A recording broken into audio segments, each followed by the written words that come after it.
It is Wednesday, June 8th here in Draft Shark Studios in Rochester, New York. Welcome to the podcast. I'm your host, Matt Schauf. With me, as always, is Jared Smola. And Jared, it's been a little bit since we've done this. We've been knee-deep in these player profiles.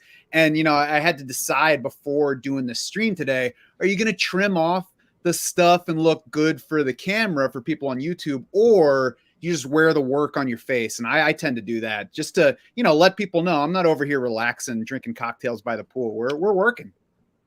Yeah, you've heard of playoff beards. We do profile beards around Draft Sharks HQ. I like to let it grow during the season too. So if people see me on multiple podcasts during the week, they can be like, oh, he looks pretty rough by Friday. I guess he is putting in the work and trying to help me win. Yeah, we always look rough during the season, any day of the week. So that's right. So today we are jumping back into it by streaming a live draft. Jared and I are both going to draft in the same Best Ball Mania 3 draft on Underdog. I'm going to share the screen just so people know that it's real. And we're going to jump into the lobby right now. So, Jared, I'm hitting enter on a 30-second fast draft in BBM3. That is a yes. I will go ahead and pay the money for it and everything. So I'm in there. Jared's jumping in now. Waiting for 8 people at the moment. Anybody else who wants to jump in and draft with us is welcome to do so. And we're just going to talk about this draft throughout. I know I've been doing plenty of drafting on Underdog in recent days. Jared, I'm assuming that you've been doing so as well. Yeah, we're in the same draft here, so that's good. That would have been a disaster if, somehow we'd ended up in 2 separate drafts. So that step 1 is completed there. Yeah, this will be my 4th Best Ball Mania 3 draft. I'm planning to get up somewhere between 40 and 50 total, but I'm definitely spacing them out, and I'll probably do most in August. More in August than any of the other months. Yeah, I did about 30 last year, and man, I had a good season as far as like advance rate goes. I think I advanced like 35 or something percent of my teams, which is more than double what you'd expect. But then my teams kind of petered out. In the playoff week. So I am, and we'll talk about it as we get into this draft, but I'm definitely adjusting my strategy a bit in these this year to structure my teams more to hopefully, win the big money in the final couple weeks. Whereas I feel like last year I was more concerned with just advancing my teams, through that first 14-week contest. And that's a key point. And we'll talk about more specifics as we move forward. First of all, it's worth noting that they added the regular season prize this year. So you will actually get, advanced credit for having just the best team through the regular season portion of this contest, which is different from previous years. But the key difference here, usually across fantasy formats, what we're trying to do is just build the best team for the season. That's not the case when you finish a regular season and then go week by week through the playoffs. You can have the absolute best team overall and get knocked out in the first round of the playoffs just because if you have a bad week there, you're not advancing beyond. So, there's lots of argument back and forth on Twitter right now, as there tends to be over anything, but there's lots of focus on, building rosters to maximize that week 17 upside. And then, of course, others saying you're overrating week 17. There's the rest of the season that we have to play for.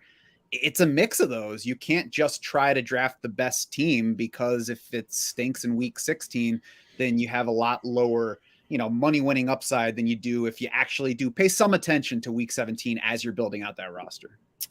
Yeah, and Pete Overzet did a really good video sometime within the last week, kind of just breaking down what this tournament looks like. And a part of that was looking at the prize structure. And I think the number was something like 90% of the prize pool is paid out in week 17.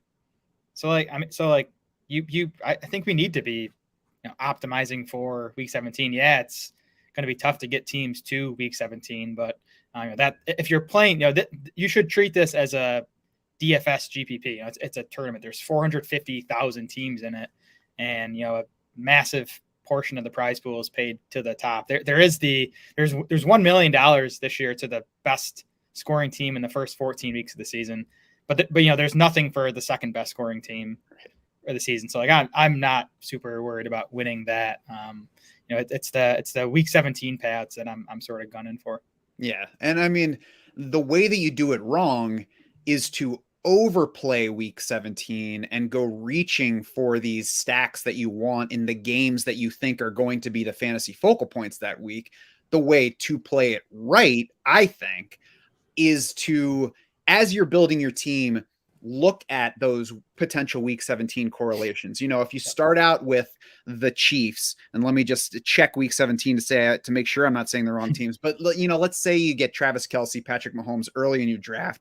Then you, if you're looking to break ties or even looking at a pack of ADP players, the Chiefs play the Broncos in week 17. So Jerry Jeudy, Cortland Sutton, Russell Wilson, maybe not so much Russell Wilson because you need Patrick Mahomes to smash. But, you know, Broncos gain a little bit of value versus other guys in a similar range if you're playing for that week 17 correlation. You know, if you can look for week 17 and week 16, then all the better. But week 17 matters the most because, as you mentioned, that's where most of the money is.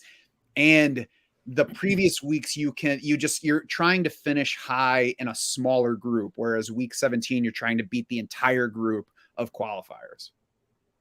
Yeah, I think it's like 450 teams are going to make week 17 this year. So even that, you know, is like a small GPP if you're you know, comparing it to DFS. Yeah, I always have the week 17 schedule pulled up in front of me when I'm doing these drafts this year, and I didn't do that last year, which again speaks to I was, you know, more concerned with just drafting good teams that I thought could advance. But this year I'm definitely looking at the week 17 schedule, and you know, I think as you were saying, any strategy you talk about when you're, you know, drafting in these basketball tournaments is always needs to be through the lens of ADP. Like, we don't want to be reaching well past ADP just to make a stack or just to make a correlation, because in, you know, in that case you're still losing out to the field. There's going to be other teams that have that same stack or that same game stack that got it at better value than you. So we never want to be reaching to make this stuff happen.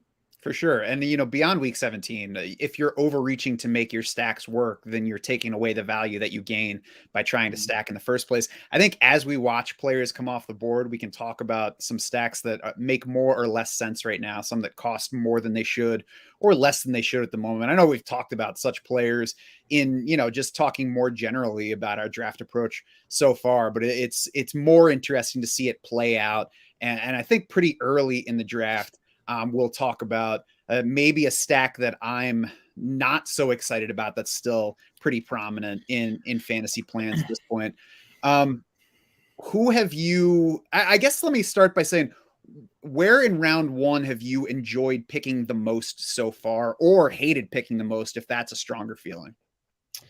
Yeah, I've only done three the best ball mania threes. I've gotten the 1 pick and one of them and the 2 pick and the other, which, you know, last year, again, I did 30 something of these. I didn't get the 1 pick a single time, which ended up being a blessing because, you know, that was Christian McCaffrey and those teams were basically dead.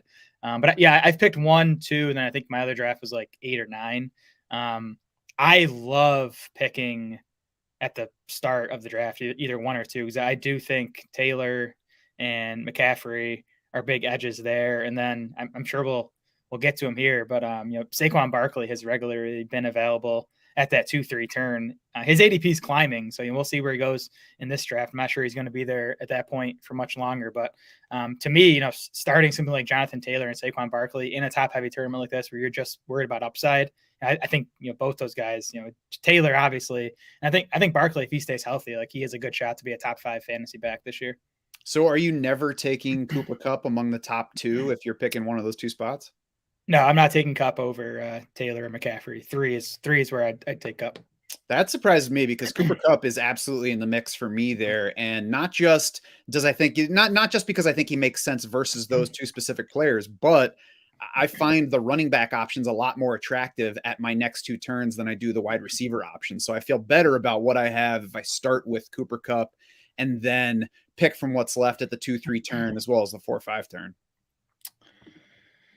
Yeah, that's fair. I'm just pulling up our projections to see. Yeah, I mean, I guess we have Kupp projected for like 309 points, which is, you know, right in line with Taylor and McCaffrey. So you could definitely make an argument for it. I don't know.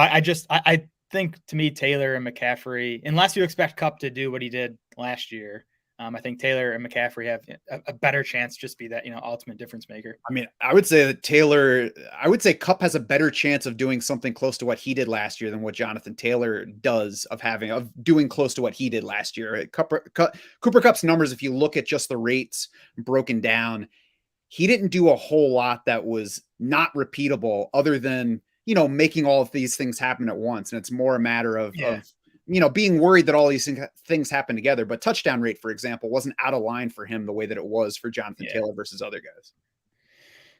Yeah, no, that's totally fair about the rate stuff. I mean, the target volume for Cup was, Mhm. I think higher than anyone could have imagined. That, maybe it happens again because they lost Robert Woods and Odell Beckham's not re-signed, so maybe he does get that volume. I don't know. Maybe you're talking me into Cup at one of the top 2 picks. I don't know. I don't expect to get a top 2 pick often enough to really be making that decision too often. I think I'll get 3 or 4 enough where I'll get my Cooper Cup exposure there and not have to Yeah. take him at 1 or 2. And it could just be a matter of I have been doing more of these drafts throughout the offseason, so I have faced that specific decision for a while now. And I know that I want to make sure that I'm getting some Cooper Cup. I think he's probably the safest among the 3. And that's what I guess I'm more concerned about when I weigh the safety of those top picks versus each other. Plus, what I'm going to be getting later on. I like the running back options later, especially including Saquon Barkley, who you mentioned, more than the wide receivers who make it back. We have started our draft now. It did fill up. I synced to my Draft Sharks draft war room. So I'm ready for the war room to tell me who I should be picking at the various points. That's certainly a big help, especially at this time of year when a lot of people are going off of ADPs. I think it can really point out values along the way. And Jared, you don't necessarily have to take the player that the board says to take, of course. It can also help you see who you can pass on because he's likely to make it back to you next time. That's right. Yeah, I mean, I would never draft without my draft war room here, syncing up to the Underdog draft war room. So I don't, or the draft rooms. I don't need to do anything as far as marking guys off. It's all done for me there. So it's sweet. Yeah, and that's new this year. We just introduced the sync to Underdog drafts. So, as Jared said, you can be in the midst of your draft. It's going to automatically take drafted players off of your board on draftsharks.com. So, I mean, that's not only a great tool and an Underdog in these fast-paced drafts, but it's going to be a great tool for any drafts on sites where you can sync throughout draft season. So, that's been a big addition. And especially here, as we get 30 seconds to pick, I don't have to worry about clicking around too much. I can get that recommendation quickly. Jared, I see you're picking a couple spots ahead of me. You are 9th overall in this one. I'm at 11, so I'm close to the turn. I've been picking in this range a lot lately. I'll be curious to see what makes it to me on the board in this one.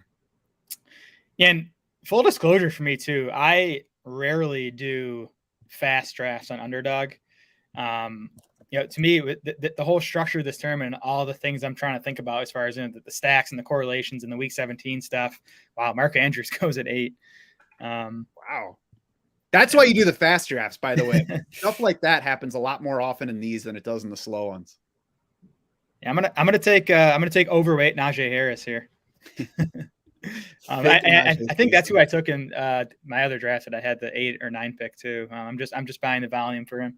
Yeah. Now, what I'm curious to see with him is it doesn't seem like the reports of his weight hurt his draft position at all. I'm wondering if now I don't know if it's an admission, concession, whatever, that he is expecting to get less work. I want to see if that changes anything.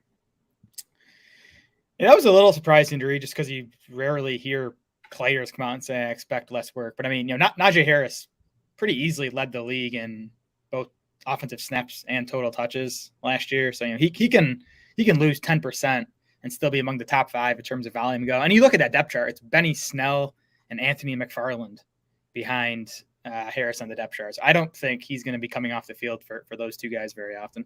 Yeah, it's one of those that if you just think about it logically, it's like, well, duh, he saw a ton of touches both as a runner and a receiver last year. Obviously, if he keeps working at that level, he's going to quickly wear out. So there's got to be something that's done. And it seems like Najee Harris he seems like in interviews that he's just an honest kind of guy. He's going to be like, yeah, I expect to not be on the field as much. So, I'm curious to see if drafters overreact to that. I don't think that it's a concern because it's something that should be done.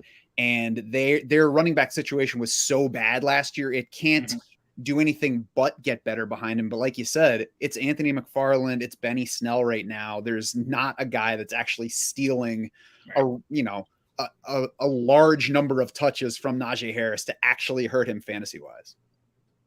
Yeah, for sure. So I went Saquon Barkley there at 2-4. this is another thing I've been starting to think about, is just creating different player combinations early in drafts. So that's I guess one advantage of reaching beyond ADP. Like it. So if Saquon Barkley's ADP stays where it is, there aren't going to be many teams that have him paired with Najee Harris, who's going, at the back end of round one. If Barkley's ADP climbs, which I think it will, we might start to see more teams with that combination. But I do just in general like the idea of especially in these, I guess in these early rounds when there's not a ton separating someone who goes, mid second and late second. Maybe that's where you reach 6 spots, 7 spots past ADP, just to try to get different combinations of these high end guys. Yeah, I'll be curious to see what ADP does in a tournament like this that has so many spots that it's going to be open for a while. So I think we're going to see some ADP swings. And I think Barkley is going to be somebody that climbs earlier in round 2. I certainly don't dislike drafting him there. I dislike being in a draft with you that makes Saquon Barkley go earlier. But I knew that at my draft position, he wasn't really going to make it to a sensible spot for me. I started off with Davante Adams at 11 and then Joe Mixon around the turn. Davante Adams, there's some risk, but I still expect him to be at least close to a target hog if he doesn't officially reach hog status in the target share that he gets with his new team. They clearly traded for him to have him lead that passing game, and he's playing with a quarterback that he knows, so it's not a totally new situation to him. And I think especially when we're talking about a spike week format, I'll take a shot on Davante Adams in that range. And I took him first because I had a pretty good feeling that Joe Mixon, who would have been my first running back choice in that spot, I had a pretty good feeling that he would make it back to me around the turn. Yeah, and Mixon's the guy I definitely would have considered if he had gotten to me in the second round there. I like the Adams pick. One thing I think people are overlooking, at least when it comes to his volume, is the Packers were a super slow-paced offense over the past few seasons, so their play volume was not that high. I think you're going to see just more plays in general in Vegas than what Adams had been getting in Green Bay. I do expect Vegas to be a pass-leaning offense under Josh McDaniels. And yeah, I do expect Adams' target share to come down a bit. But I still think you're going to see him in the 25, 26, 27% range. And again, throw that in with the extra plays that I think he's going to get in Vegas. And I think his volume is going to be similar. I think we have it 10 to 15 fewer targets than he saw last year in Green Bay, but he's still among the top 5 target getters in our projections. Yeah, and in addition to pace, I mean, we saw the Packers not throw the ball a ton because they were a very successful team over the past 3 seasons. So that's naturally going to bring rushing volume down a little bit. I don't think the Raiders are a great bet to be as successful as the Packers were over the past three seasons. So that should help the volume.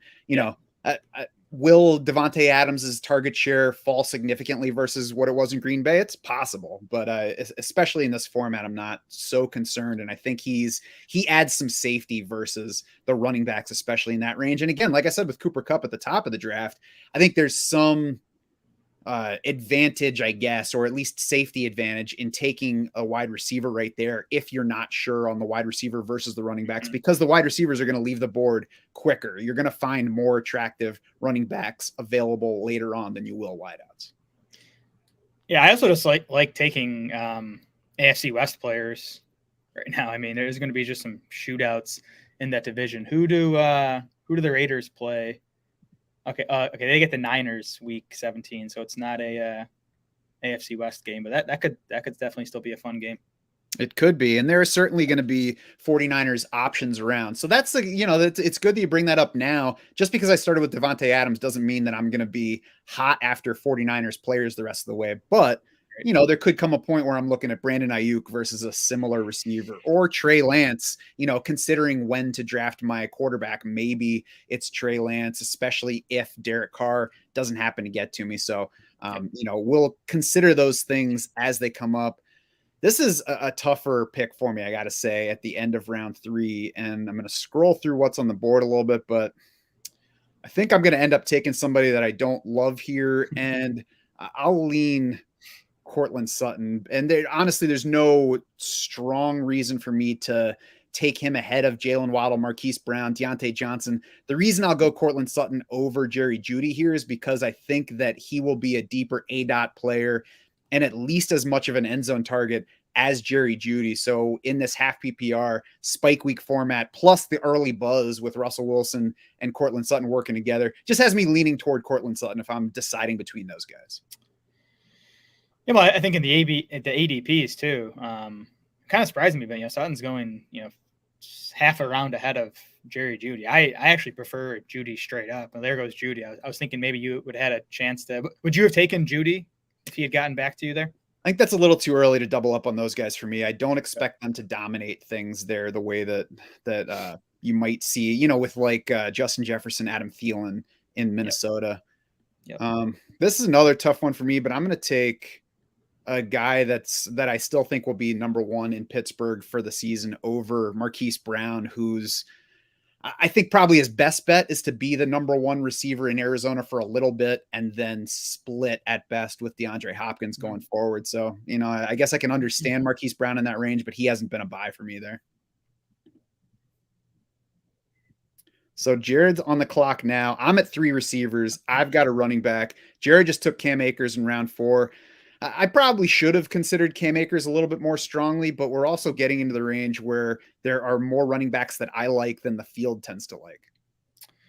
Yeah, that's my third running back. So, I'm definitely going the robust running back build here, which honestly, I never go into drafts wanting to do that, but I do end up leaning that way in a lot of these. I think, first of all, it's half PPR, which I think some people overlook, and that just in general, boosts running back value relative to wide receiver value. And I just always think, I always like the, later round, double digit round wide receivers. I'd rather build through quantity at wide receiver. I'll end up taking, we'll see how it plays out, but I'll end up taking 8 or 9 wide receivers in this draft, and probably stop at either 4 or 5 running backs. Mm-hmm. Yeah, I rarely go. I'm not sure I've gone past 5 running backs in any of these underdog drafts so far, especially now that it's 18 rounds for the current tournaments versus 20 in the early ones. But yeah, I like getting those early running backs as well because we don't see as many teams doing that. If we just scroll through the board here, you're the only one with 3 running backs so far in this draft. We see 1, 2, 3. 3 others have 2 running backs, and we're midway through round 4. Actually, a little bit further than midway through round 4. So those early running backs, not only is it different than what our draft is doing so far, versus the other teams, but the early running backs are the guys that are more likely to get those heavy workloads. So if we look at where things fall off, like normally when you look at the graph, you see running backs and wide receivers pretty close in scoring, and then running back just falls off quicker, whereas wide receiver falls off more slowly. So if you can hit on those first 3 guys that are just monsters in terms of what workload they get going forward, that can certainly be a key differentiator. And you could find a league winning pick in a guy like Cam Akers if he's all the way back from the Achilles this year. And if he gets the kind of workload that the Rams wanted to give him in the playoffs last year. Yeah, that's my thing with Akers. I'm still not sure what that backfield's going to look like with Darrell Henderson back. And, they drafted Kyron Williams. He's dealing with the broken foot now, which isn't going to help him earn a roll out of the gate. But, just the upside with Cam Akers, if he gets, something close to the role he got in the playoffs for most of that time. If he gets something close to the workloads, we've seen Sean McVay give Todd Gurley like that upside to get him in the 4th round. Again, in this format where I'm looking for that ceiling. The Akers is someone I'm definitely interested now that he's pretty regularly going in the 4th round now too, which is a bit surprising to me. And everybody's best ball buddy, James Brimacombe, is with us on YouTube. He's Eagles, of course, if you're in the best ball rooms. He says you can build a nice wide receiver core set in the rounds 4 through 10 pretty easily. And I certainly agree with that. So as I kind of alluded to, I happen to go 3 receivers versus 1 running back so far here. I could just as easily go 3 running backs versus 1 receiver here and like what I get the rest of the way. So I think it's important to stay flexible in how you start your draft and, let some of it be dictated by the players that are out there and some of it just be dictated by what you've been doing more often in other recent drafts. I like the wide receivers better than the running backs here still. I'm going to go ahead and take Brandon Cooks to keep things looking nice in my wide receiver core. And I think it's going to be time to hit the running backs pretty hard pretty soon. Yeah, I was pumped to get DK Metcalf there at the tail end of the 5th round here. The only thing I don't like about it, and I can say the same thing about DJ Moore, which is why I don't love those two receivers in this format, is just they're not good stacking players. I don't really want to spend a draft pick on Sam Darnold or Matt Corral or Drew Lock, Geno Smith. So that's kind of the issue with these wide receivers here. So I'll probably end up stacking a different team versus the ones that I took my first 2 wide receivers from there. I think what you can do though is if you wind up with tight ends that you like and don't need a third one of those, or if you wind up with 4 strong running backs and don't feel like you need to draft a 5th one of those, that's when you can stash that 3rd quarterback and take somebody like Drew Lock, or maybe even take a shot that Baker Mayfield winds up in Seattle and you've got a differentiator.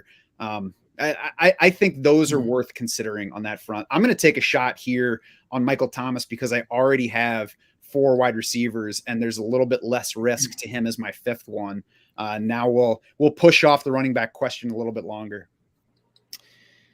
Yeah, it's going back to the quarterback thing. I generally try to stick to 2 in this format with only having 18 picks. And I like trying to, if I'm going 2, I like to have one of the top 5 or 6 as the anchor. And then I can, take, someone in the 15 to 22, 23 range as my second guy. So I'm going to do that here actually and take Jalen Hurts. Yeah, I considered Hurts at my turn as well. Could have easily gone that way. I agree with trying to generally stick to 2 quarterbacks, and I do usually take somebody within the top 10 to 12. At times, though, I've had reaches by others push me into the later rounds for quarterback. And at that point, especially if I'm taking my first outside the top 12, I think it's a better idea to take 3 at that point, unless I land on 2 that I think are higher ceiling players in that range. But if I'm taking 3 from QB 15 on, I don't want to rely on 2 guys to get me through points wise. I want to take 3 to try to maximize the points that I'm getting by week. And then that also opens up more stacking options, more correlation options when you do that, if you can afford to, because your other positions are strong enough to support it.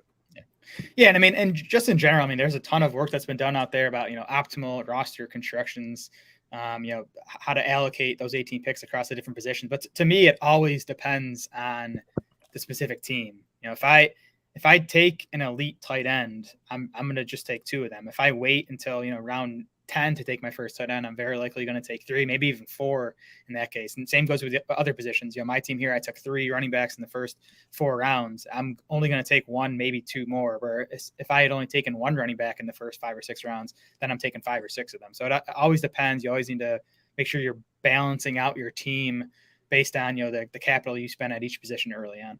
Mm-hmm.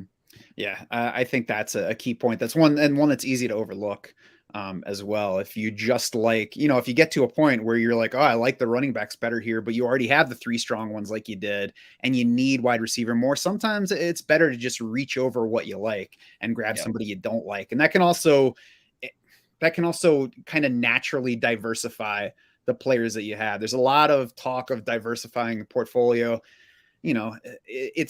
It's one of the tougher things to do, especially when you do this stuff all the time and you wind up with players you like and players you don't and values you don't. Yeah. There are players I just want to skip over all the time. Sometimes I just have to be like, all right, if this guy does do something this season, I don't want to be totally out on it just because I decided I don't like his outlook for this year. So it's something you just kind of have to force yourself into at times. And that's good. Kind of one more natural way to do it is saying, if I grab a running back here, he's really probably not going to help me all that. Yeah, it's always a fine line to me when it comes to player exposures versus having takes and liking a guy. We loved Cooper Kupp last year. I had like 40% Cooper Kupp in Underdog, which is a big reason I had all those teams advance. So and it depends how many drafts you're doing. I'm doing 50. If I'm doing 50 of these, that's when I probably do care about exposures a bit. But if you're only doing 10, even 20 of these, I would just kind of get your guys and not worry too much about how exposed you are to certain players. I agree. I think the more entries you do, the more that diversification matters. And I think the way to, I guess, build an advantage or find your edge if you're drafting fewer rosters is to hone in on some key guys, because you're either going to win with those guys or you're probably not going to win. If you're drafting 10 teams, similarly to how people are drafting 150 teams, then the 150 team drafters probably have some of the builds that you're already putting together as well. Yep, exactly. I do not like this spot coming up here for me. I was praying somehow Devontae Smith would get to me. That was a stretch because his ADP is like 10 spots before where I was picking to stack up with Jalen Hurts there, but not going to happen. How much do you tend to look ahead when you're making a pick, like checking to see what's likely to be on the board still when it comes back to you in deciding who to pick? I think Jalen Hurts is a good example of somebody that, maybe you look at it, maybe you think about it a little bit. Will I get Devontae Smith? Will I get Dallas Goedert? But you also don't need to get those guys because the ultimate ceiling for Jalen Hurts is a terrific rushing season along with some good passing. Yeah, I mean, when I take a quarterback, especially, I'm always looking at where his wide receivers ADPs are, and how many are still on the board, and whether I'm likely to get one of them. And I hate this spot here. Yeah, I'll let you focus on that. It's obvious who I'm hoping is going to get to my spot in a couple of picks. I think that was a fine spot for Dallas Goedert. We've talked about him a lot, and I did get the player I was hoping for, who's an obvious one, Russell Wilson, to pair with my Cortland Sutton share from earlier. Nice, yeah. And, I've got to look back at the Week 17 schedule to that. Oh, yeah, it's Denver, Kansas City in that one. So probably not going to be a whole lot of Chiefs coming back on that one. I mean, it's later Chiefs that we're looking at, but I'm just happy to put Russell Wilson with Cortland Sutton for that Week 17 right now, and for the entire season. Yeah. So one thing I do in these underdog drafts, I think it's especially important if you're doing fast drafts, is once I build a stack, I'll go into the queue and I'll start adding other guys from that team. So I can add other Eagles. There's probably not any Eagles I want to take. And then, so the Eagles play the Saints in Week 17. So I'll have, Saints guys in my queue now, just to sort of remind myself to, get that game stack. You know what? I do that too, and I've been doing that across formats, and it has bitten me at times, especially in a fast draft like this, because I'm just like looking around trying to decide who to draft, and then I let the clock run out, and it hit Zach Wilson at the top of my queue. I'm like, damn it, he was there, not for right now. He was there for round 15. I don't want him in round 8. I just screwed this roster. All right, Adam is going to be happy because I'm taking my first share of Sky Moore here. Upside play for sure. I mean, it's well above where we have him ranked, but I actually got him a couple spots after ADP there. So I'll take a shot on him. And I mean, in the grand scheme, it obviously was a much better value before the NFL draft, but of course this tournament started after the NFL draft. So it's not like we're drafting against people who took him in round 16 plus. It's other people who were taking him in this higher range. He's still climbing and it's still iffy value, but I agree with you. And especially as we've talked about, we get to this tournament that ends with those 1 week things. So even if Sky Moore has a disappointing season, he could certainly be a late season difference maker. Not the guy I was reaching for to, complete that Denver Kansas City correlation. I'll look later in the draft for such players. I took Miles Sanders as my second running back, and I'm quite happy to have him make it to me at that point. That's exactly, he would have been in that pool of maybe 3 to 4 players that I would most hope would get to a point for me to pick him as I started the draft with 1 running back and 5 wideouts. Yeah, Sanders has been a value all offseason. He continues to be there in the 8th round. I actually considered taking Sanders in the 7th and then hoping Goddard made it back to me in the 8th to sort of, go with the 3 Eagles there. But the fact that I already had the 3 running backs kind of put me off Sanders at that pick. By the way, I didn't even have it in my mind at the time, but he plays New Orleans in Week 17. So if we get Miles Sanders and Michael Thomas big weeks in Week 17, I could be sitting pretty. We might be angling for the same game stack here. So if that game goes off, we might be 1-2 on the Underdog leaderboard. That'd be a fun sweat if we both make it into Week 17 in this tournament, and we both need Eagles points, and then neither of our guys. Actually, your quarterback would be much more likely to be the guy at the goal line than my running back. Hopefully, that's the idea. Yeah. So we probably couldn't watch that game together, but at least we could both wind up winners with a big Eagles day. That's right. Allen Lazard at the top of the board. He is skipping minicamp as we speak. And of course, a lot of people are going to look at it like a holdout, but he's not actually signed. So it's not a holdout. He has really no reason to be there and more downside because of injury risk to practice without that contract. Jared, let's look back a little bit at the board. We had the surprising Mark Andrews pick in round 1. I haven't seen anything too surprising since then. Leonard Fournette, I think it's notable, went at 205 in this draft because the news on Leonard Fournette at the moment is that he brought his belly with him to minicamp. Are you at all concerned about, let's go with larger Lenny at the moment? I'll say I'm a little concerned. You're not enough to move him in our rankings, not enough to update projections yet. I'm definitely monitoring the situation though, because he's had, I don't want to say he's had off field issues. He's had like some conditioning stuff before in the past, I believe. He did just get paid. He's 27 years old now, so I'm monitoring it. But as he said, he tends to work off weight over the course of the summer. He's 10 pounds over where he wants to be. He could definitely drop that by the time week 1 rolls around. He has been in the league long enough to know kind of the process of working into game shape from here as you get into training camp and toward the season. He has also had a history of lower body injuries. So yeah, I'm kind of in the same area. I'm not casting Leonard Fournette aside because he's a little bit tubby in June, but I'm certainly going to be watching that as he reports to camp in July. It's funny because it reminds me of Ryan Fitzpatrick a couple of years ago coming back and saying he hit the kid's birthday cake circuit and he was a little chubby heading into camp. And then he got back into shape and turned magical. So we'll see where Leonard Fournette's gut goes. Were there any other picks that you remember or can even see as you look back across the board that surprised you? Russell Gage jumps to mind as somebody that's climbing and I think is a little bit less attractive in this half PPR format, especially on a team that does not have Tom Brady as its quarterback. Yeah, I have no interest in Russell Gage at ADP on Underdog right now. I'm more optimistic about Chris Godwin this season than I think you are, and I think a lot of people are. So if I'm wrong on that, and if Rob Gronkowski doesn't come back, like that's when I could see being interested in Russell Gage at his current price. But I think he needs, kind of both those things to happen to pay off there. So I mean, I'm not taking him unless it's a Brady team, then I'll maybe consider it if I can get him past ADP. Yeah, Gage is a stacking option for me. I think he's more attractive in full PPR, and I think he's also a little bit more attractive now before we know how Chris Godwin's going to be. I think at least we should probably expect a limited Chris Godwin early in the season. I'm definitely backing away from Chris Godwin right now, coming off the end of season ACL tear. I just think there's a much easier path for him to not be back to himself at any point this season than there is for him to be back to full strength at any point. Yeah. We'll see where that goes. For this spot, I'm sitting on 1 quarterback, 2 running backs, 5 wideouts. Damian Harris is at the top of the board. I don't think there's anything exciting, but he is a little bit past ADP. He is still the number 1 running back for the Patriots, so I'll take his spike week upside here as my 3rd running back.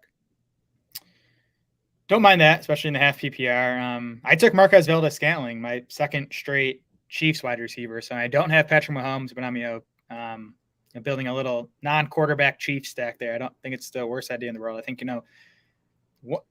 one, if not multiple of those Chiefs wide receivers are going to pay off because they're all going pretty cheaply. Juju Smith-Schuster is pretty easily the first in ADP, but even he's, and I think, not unreasonable at cost right now. So I think they're definitely worth investing in. And that, I wish Mahomes was going a bit later because I'd like to, if I could get Mahomes in like round 5, it's just nice to have such cheap stacking partners with him. But Mahomes tends to go in round 4 in these, and that's just a bit more than I'm willing to pay. Yeah, I agree with that. And with you taking a couple of Chiefs now, we're not only going to be watching the Eagles game together in week 17, we're also going to be watching that Chiefs Broncos game for big points. I just faced 2 straight turns where I'm not excited about anything, but I landed on Rashad Penny, 4th running back. It's a fine spot. I don't have any excitement for Penny's outlook, but there's the chance that he is their number 1 running back this season, or at least sometimes their number 1 running back, has spike week upside. Obviously, the Seahawks like him enough to have re-signed him in free agency. Again, not excited.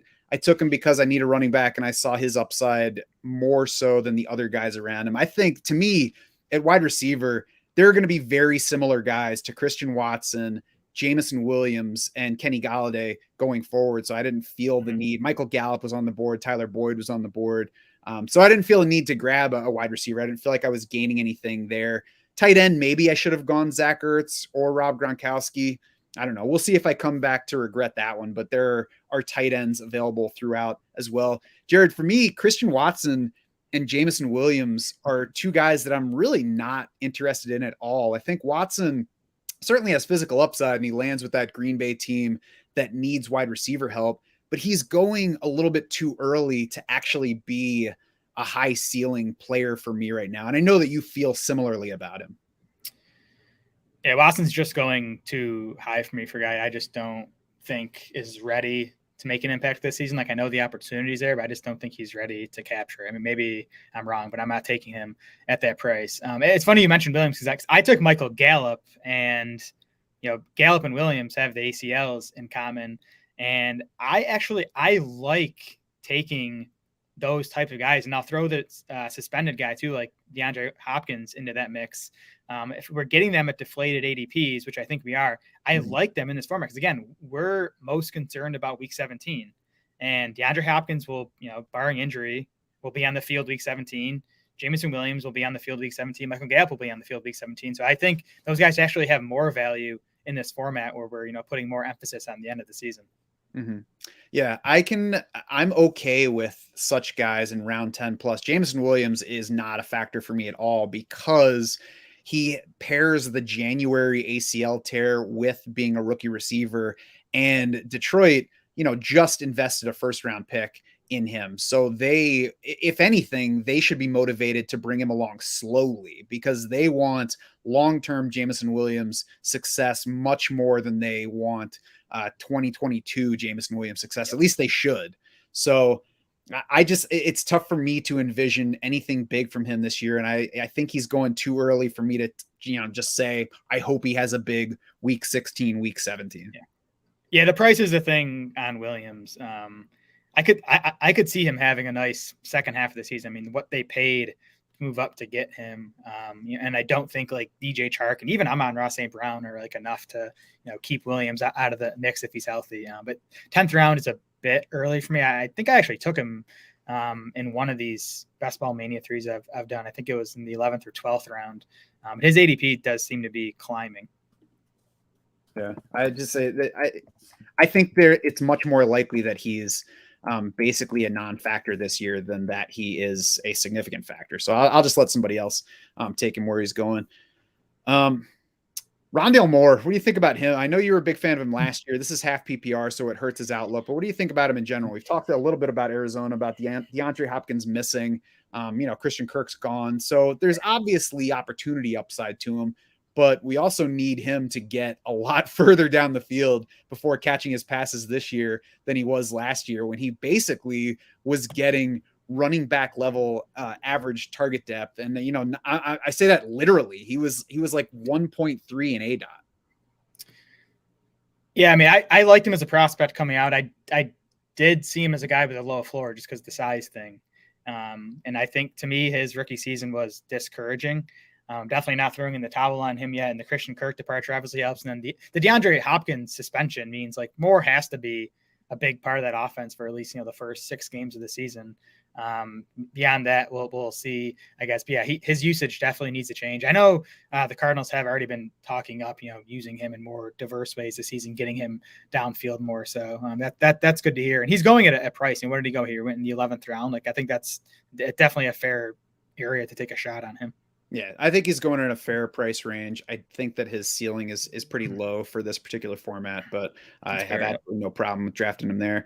I'm going to go ahead and reach for Cole Kmet here because I don't have a tight end. I just took Justin Fields before that turn. And I think that Cole Kmet, even though his ADP says that this is too early for him, I haven't projected a lot higher than this. And I think we're in a range where he's probably not going to get back to me. I would rather reach ahead of ADP, which was about a round ahead of what his ADP said, and secure him as a stack for me with Justin Fields and bet that the two of them hit together than I would, wait and take somebody else that I don't like at this spot. And nothing else excited me at that particular turn anyway.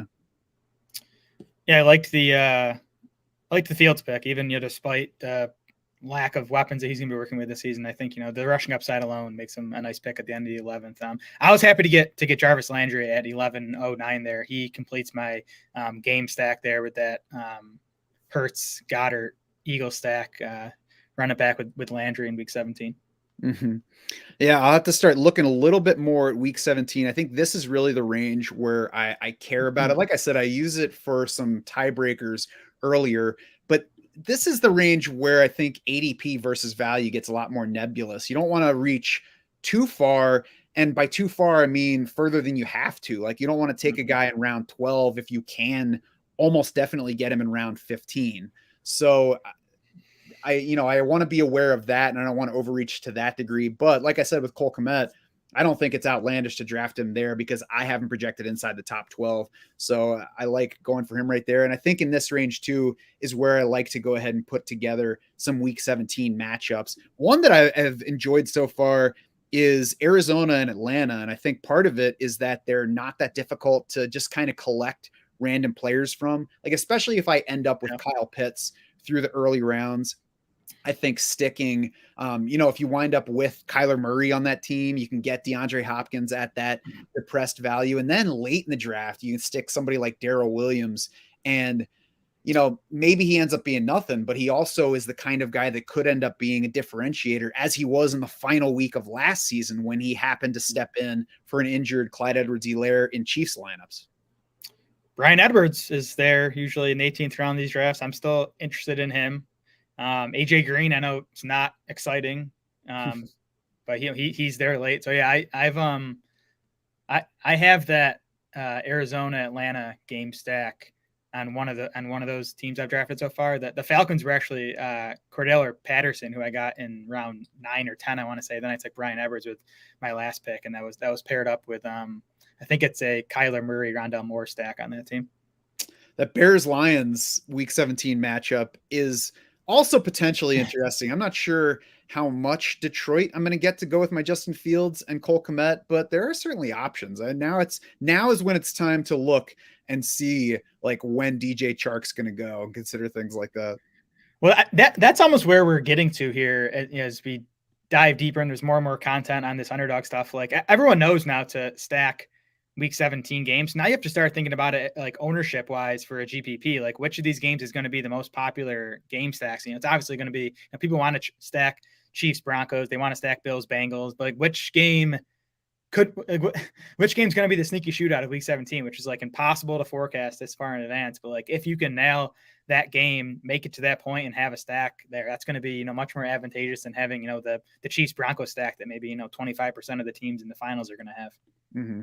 And I mean, just kind of to the point we've been hammering so far, it's been less for me about focusing on the games that I think are going to be the biggest games in week 17, which, we can all guess, but we're probably going to be wrong to some degree. It's more about finding the players that are actually playing against each other in week 17. So if Chicago happens to go off in that game, we get more passing from the Lions, and those guys maybe have a bit more upside than you might anticipate from that point. I just saw DJ Chark leave the board, so he's probably not going to be, obviously he's not going to be in the mix for me in this particular format.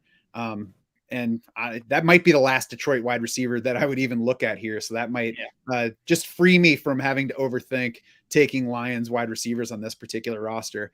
I don't know. Should I take Albert O here? I guess you only have the one Bronco pass catcher. Yeah, I do. Yeah, I like that. I think it fits your build because you waited for a while to take your tight end one, and it gives you a stack. Yeah, I'm a little concerned that Alberto ends up, not being special this year, but at this point, he's tight end 16, 17 in this draft. It was right around ADP, maybe even a little bit past ADP if I look at the numbers here. Yeah, he's almost around past ADP. So I think it's fair. It's somebody that I have not been excited about, especially because they're already talking about the potential for Greg Dulcich to be significantly involved. But, said it before, we'll say it a bunch more times. We're looking for spike weeks, and there's certainly spike week potential to an athletic tight end with Russell Wilson. Well, yeah, and I just think in general, again, in this top 8 format, you're just looking to, maximize your profit if you do get something like that right. And if Albert O is just the guy this year, like he was before they drafted Dulcich, we had him ranked among our top 12 tight ends, which I still think he could be that if the rookie doesn't fire this year and it's just all Okway Boonham. Yeah. I'm reaching right now and taking Will Fuller because I don't Nice. like anything on the board. I need a wide receiver. I think there's ultimate upside. And I also think that there's a possibility. Obviously, it's not something I would plan on, but there's a possibility that Will Fuller lands in Chicago. It's certainly as needy a team as there is in the league. And a specific player type that Chicago could use. So if Will Fuller were to land in Chicago with my Justin Fields, that would be awesome. But really, the downside of that is Will Fuller lands anywhere and is an upside player anywhere. So I'm not betting heavily on Will Fuller, but at a time when I don't want anything else and I would need/want a receiver more than anything else, I don't mind reaching a little bit for Will Fuller. I don't know why the Bears would not be interested in Will Fuller at this point. I mean, I think if he's healthy, he'd be their best receiver. So that'd be a good landing spot for him. I took Trevor Lawrence in the 13th there, so that's my quarterback too. I'll be done at quarterback now with Lawrence and Hurts. I'd like Lawrence just straight up as a value, and I also like the fact that all his stacking partners are cheap, and there's still a few on the board here that I might look to grab later. And then I took Kenneth Gainwell there in the 14th. So he's my fourth running back. So again, I waited until the 14th round to take my fourth after taking the 3 early. And Gainwell gives me a third piece of that Eagle stack to go with Jalen Hurts and Dallas Goedert. And he's a pass catching back. So I think games when Hurts has a nice passing day, Gainwell should be, or at least could be a part of that. They'll also be in trailing position in such games. So maybe you want the Eagles to fall behind, not have as good a season this year. So we get a little bit more of that. Trying to look to see if there were any other, I don't know, surprising picks along the way. Tua, I'm a little bit surprised that he hasn't climbed at all, given that Tyreek Hill's still in round 2, Jalen Waddle is still in round 3, yet even teams that take one of those guys don't want to climb the board to get him. And in our particular draft, the Jalen Waddle drafter did end up getting Tua, and Tua is actually his first quarterback all the way there at the end of round 13. But that's a good example. Like, to me, Tua would have made sense for this team a turn earlier at the 11-12 turn, because if Jalen Waddle does hit that round 3 ceiling that he's chasing by drafting Jalen Waddle there, he's probably at least bringing Tua with him on a week-to-week basis. So I would probably make that move to take Tua in that range as opposed to trusting that he's going to make it to me. In our draft, we had to have Matt Ryan, Trevor Lawrence go ahead of Tua for him to make it to that stage. Yeah, I definitely would have grabbed Tua if I was that team. Just talking about those, the Dolphins passing game ADPs do not make sense. Like either Hill and or Waddle are way overvalued, or Tua Tagovailoa is way undervalued. I mean, those two receivers are going to be a big part of the passing game, obviously. But they signed Cedric Wilson to a pretty nice deal. They have Mike Gesicki. Like if Waddle and Hill are both going to finish as top 15 wide receivers, which is where they're being drafted now, Tua should be going quite a bit higher. Yeah, I can understand taking Tyreek Hill in round 2 and not betting on Tua. I think especially if you take Jalen Waddle in round 3, to me, you should also be betting on Tua. And, like I said, the guy ended up with him here, so I'm not faulting. I can't fault in retrospect the approach. I probably would have taken him over Michael Carter at that 11-12 turn, though, and made sure that I got that stack, because at the very least, there's the weekly upside if I have Jalen Waddle on my roster already. Mecole Hardman is a player that I have not been drafting at all. I know he went right before your Jamison Crowder pick. How do you feel about Mecole Hardman at the moment? Are you taking him at all? Are you considering him at all? Or is he like somebody that pops up in ADP and you're like, well, there's one player I don't have to worry about. I guess I better scroll down further and see what I'm taking. Yeah, definitely closer to the latter there. I just did Chiefs profiles yesterday, digging into all those wide receivers. Hardman's just done nothing from a production standpoint or an efficiency standpoint to be excited about him. I mean, I know there's opportunity there with Tyreek Hill gone, but Hardman's had like 8 or 9 games, and I tweeted this at some point. He's had like 8 or 9 games without Tyreek Hill in the lineup already, and he's had a good fantasy game in like 2 of them. So I just don't think he's capable of playing a bigger role in the offense than he did last season. Mm-hmm. Yeah, I agree. I mean, if anything, the Chiefs this offseason have said, uh, we don't need Tyreek Hill because we don't want to pay him what he costs. And Mecole Hardman is not the answer Yep. because right after we trade Tyreek Hill, we're going to add Juju. We're going to add Sky Moore in the draft. We're going to add Marquez Valdez Scantling. We need to spread this around because we don't have a replacement plan in place. If anything, I like Mecole Hardman less right now than I did, 4 months ago. Yeah, agreed. Agreed. I need wide receivers here, Jared, and I think Donovan Peoples-Jones is a little bit underrated at where he's going. We see wide receivers climb in these drafts anyway because everybody wants them early and everybody is taking 7+. A lot of teams are taking 8 or 9. Donovan Peoples-Jones is the ideal fit for the format because he's either going to get you like 3 points or like 30 because every single one of his targets travels 90 yards in the air and he catches nothing in between that. I mean, the only concern there now is, how many games, if any, are you going to get from Deshaun Watson with, the stuff that's came out this week on that. Hopefully we have a resolution on that soon. It's been going on for like over a year now. But I love Peoples-Jones as a player. I think he's flashed. There have been, whispers that the Browns still want to add something at wide receiver, and that would, probably be to compete with DPJ. But again, 15th round, I think if he's like the other outside wide receiver there with Deshaun Watson for even 12 games, I think he's a great pick in the 15th. And frankly, last year with a broken Baker Mayfield, he still had spike weeks. And if I can, from my late round 15 pick, get a couple of big weeks, that's really all I'm looking for. Specifically here, he pairs with Deontay Johnson as a week 17 matchup. So I like him better for that. And I like DPJ over David Bell because of the length of those targets, because he looks good in the end zone, because he's a good bet to be one of those top 2 receivers. I think he was working like that last year. He profiles like that. He's got the athleticism. He was a later round pick, but it seems like we always knew that he was a better athlete than where he was drafted into the NFL. And he has already kind of ascended into that Cleveland starting lineup. So I'm not worried about that draft position. I'm much more interested in that spike week potential. Yeah, I agree. I took Evan Ingram in the 15th there, so he's my stacky with Trevor Lawrence, who I took the round earlier, I think. And then I took Wan'Dale Robinson in the 16th round there. Just kind of betting on a guy who got good draft capital. There's been good stuff on him from OTA so far. So I'm looking at Noah Fant still sitting on the board. And if I were in your spot, I would probably take Evan Ingram over Noah Fant as well because of the stack with Trevor Lawrence. And I think that matters more, especially because we're talking about 2 guys that are both capable, just athletically, of way outperforming their draft position. I'm surprised that Noah Fant is falling as much as he is, though. And I think that's a little bit of overrating the situation versus underrating the player. He's probably their number 3 target. I don't care how bad the quarterback play is. He's going to get some looks. And at the very least, his athleticism plus what we've heard lately about that Denver offense trying to be friendly to tight ends seems like it should give him some spike weeks.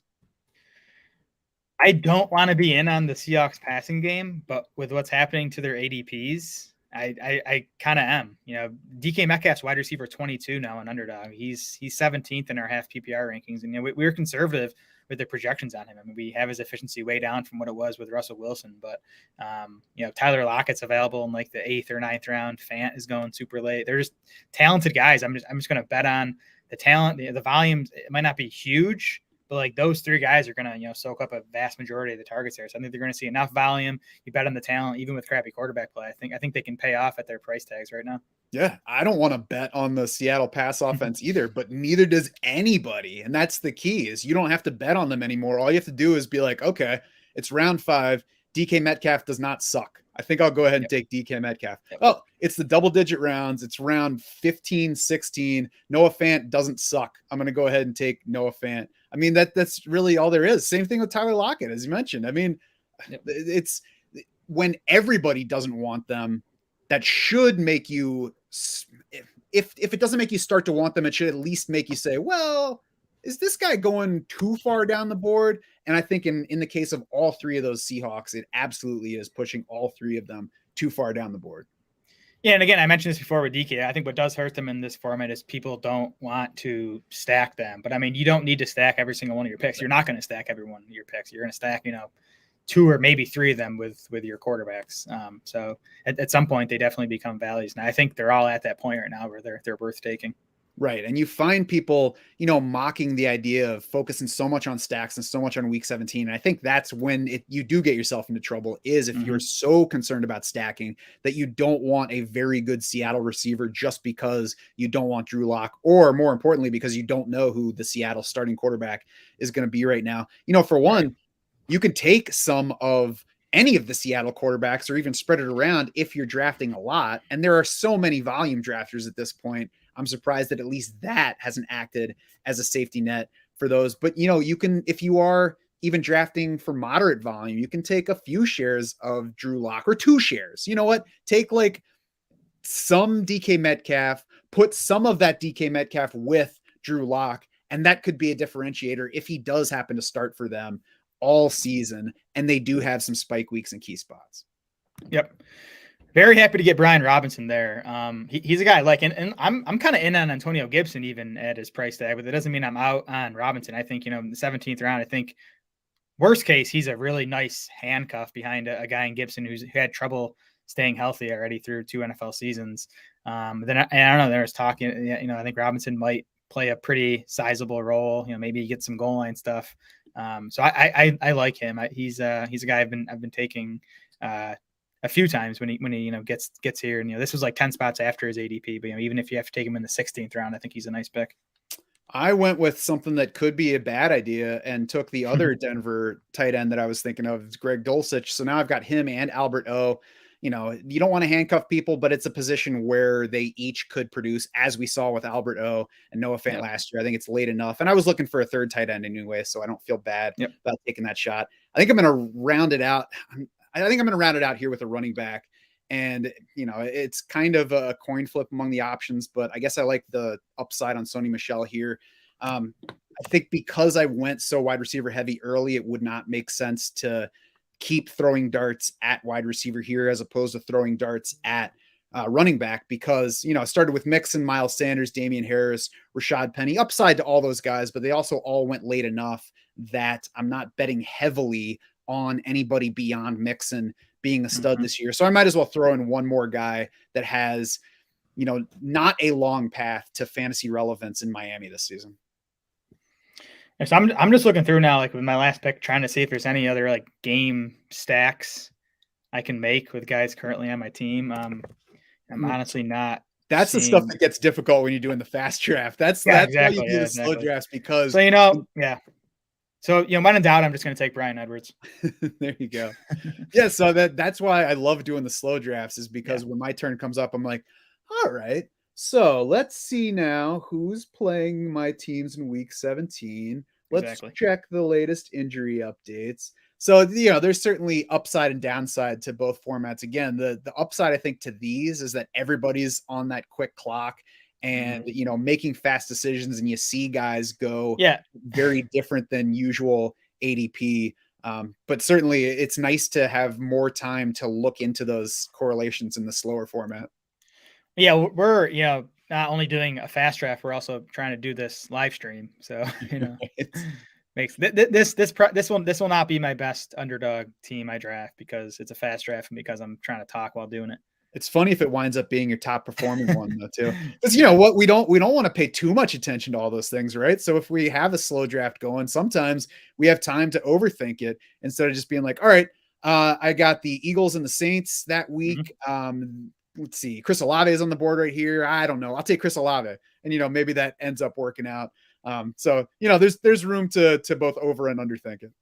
Yep, always. I almost timed out on that last pick.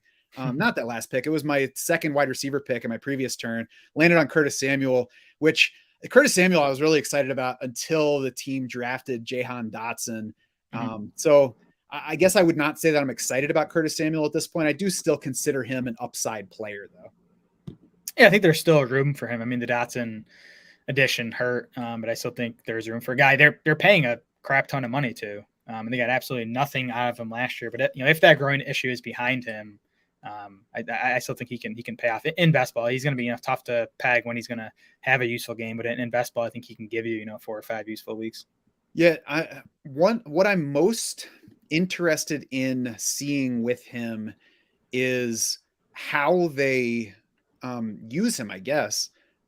Like, do they throw him the short stuff that he's gotten through most of his career? Do they run him out of the slot the way that he has been for a decent amount? Or do they throw deeper stuff like they tried to do, the same coaching staff in Carolina, for that one season with Kyle Allen as the quarterback? So I guess where I'm at right now is at least thinking that either of those things is possible and that we probably get some sort of a mix rather than expecting him to be so much of one or the other. Yeah, plus he had like 40 carries one of those years in Carolina, which, I don't know if he'll get to 40, but you could see him getting, 20, 25 carries this season. And that adds up. Yeah, that was a year where Christian McCaffrey went down. So that certainly helped. But yeah, there are multiple possibilities. I think as a late round pick, there are paths to upside at least. Yeah, I mean, he opened his college career as a running back, so like the guy can do it. He can be an asset there. All right, let's go ahead and pick apart your roster before we get out of here, Jared. You started with Najee Harris, Saquon Barkley, DJ Moore in round 3, Cam Akers, DK Metcalf, Jalen Hurts, Dallas Goedert, Sky Moore. Anything you regret in that 8-pick portion of the draft? No, I don't think so.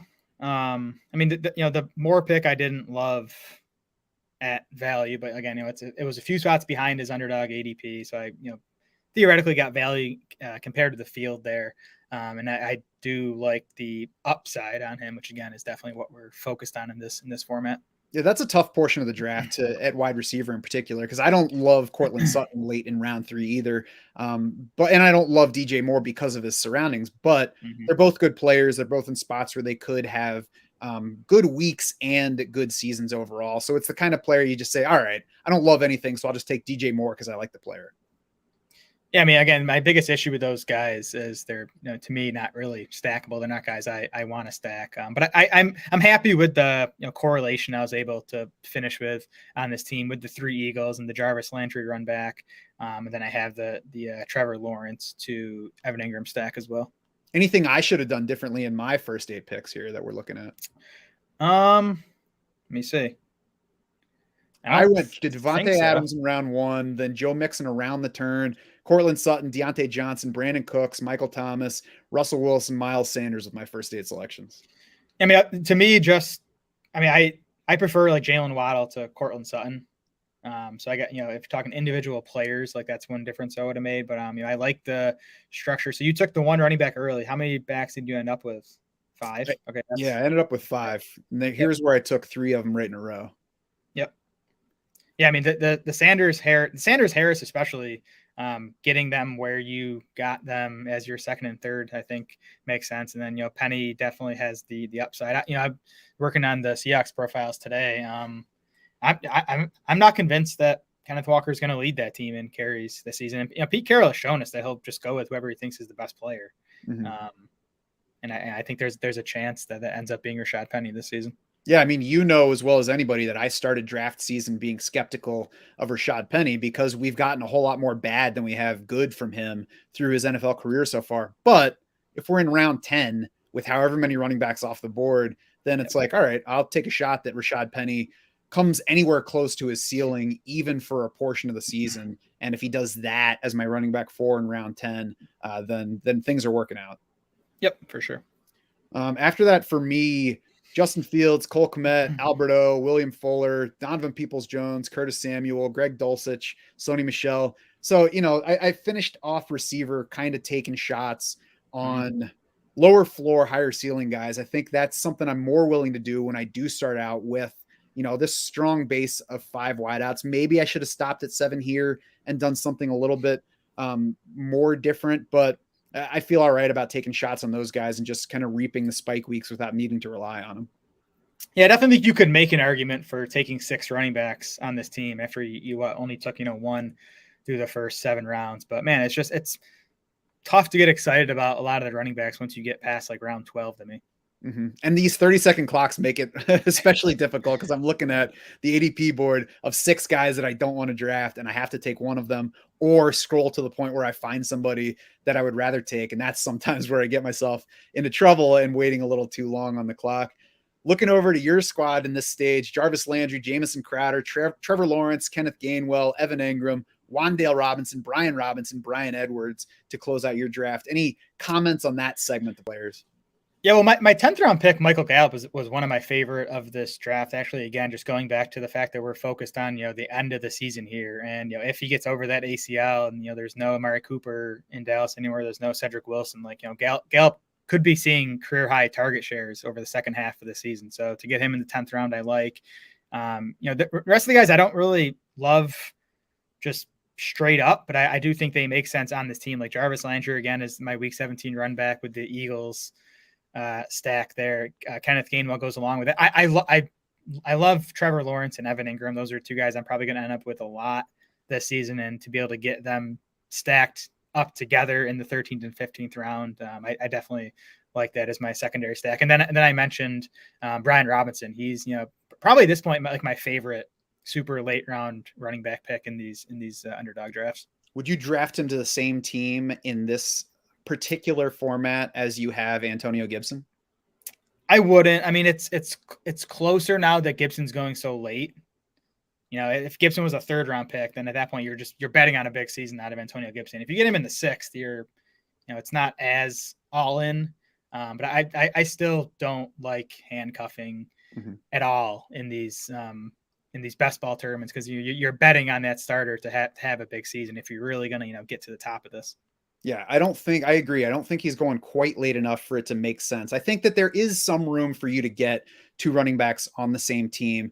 And an example could be Damian Harris and Ramondre Stevenson, where if you're taking them in, say, round 9 and round 11, I'm not sure exactly where Stevenson went. Yeah, round 11, Stevenson here, and I took Harris in round 9. I think that's late enough where you could put those guys on the same roster, because you're saying with both draft positions that you're not expecting either guy to be that lead back. So what you can get is a ceiling season from both of them by the whole offense being run heavy and them just kind of swapping off weeks where they are the ones that happen to score. But I think Antonio Gibson versus Brian Robinson late, there's still too big a gap between them for both of them to hit the ceiling that you're looking for at where you're drafting them. Yeah, that's a case where it makes sense. Like, I wouldn't even consider that a handcuff situation. Those are just 2, standalone guys that could, be alternating nice weeks through. I'm not even sure there's many more of those situations. I guess like, Seattle might be close. I don't know. Where's Kenneth Walker even going now? I don't know if you could get him in like the 8th and Rashad Penny in the 11th. It's kind of the same deal. Yeah, let's go find Kenneth Walker. By the way, I'm wondering whether I should make fun of you for not taking Zay Jones instead of Brian Robinson to go with your Trevor Lawrence, because I'm a big fan of Trevor Lawrence too, but I'm also a fan of Zay Jones at the very end of drafts after getting a big free agent contract. Zay Jones and Laviska Shenault were in my queue there, and I think they both went before my last pick. Who are you taking first, Shenault or Zay Jones? God, the numbers say it should be Zay Jones. I still just kind of want to believe in Laviska Shenault. I mean, Shenault could still be traded too. But I guess on a Lawrence team, I would lean towards Zay Jones, because I think if they hit Zay's going to do it in Jacksonville. Shenault might do it somewhere else. There's just no downside to Zay Jones where he's going when you consider how much they just paid him in free agency, and that says it's likely that he's going to be in the starting lineup right away. So I did find Kenneth Walker. He's in round 8. I think that's probably like the threshold for where you can take 2 of those guys together. I still wouldn't make that a primary focus. I'm not likely to put Kenneth Walker and Rashad Penny on the same roster, but I think that's the range where you can do it and it makes sense in this kind of format. I mean, I'd rather do it with the New England backfield. That backfield has produced for as long as Bill Belichick has been there. It's frustrating for fantasy, but the total numbers are always there. Seattle could just be a bad team this season. It might not be a team you want, one or especially both running backs from. Yeah, we'll take guys that fall there. Definitely don't want to overcommit to Seahawks this season. I agree. So that's going to do it for this one, Jared. I hope that one of us has the winning roster in this tournament from this draft, and I hope that you come in second place and get almost as much money as I get. Yeah, second place is $1 million, I think, right? So I'll take that. You can have the $2 million. Nice. And we'll watch that week 17 Saints and Eagles game together. And then when Jalen Hurts scores all the rushing touchdowns, I will leave angry. But that's fantasy football. It's not fantasy football if somebody's not leaving angry. Well, he can throw him to Miles Sanders. How about that? There you go.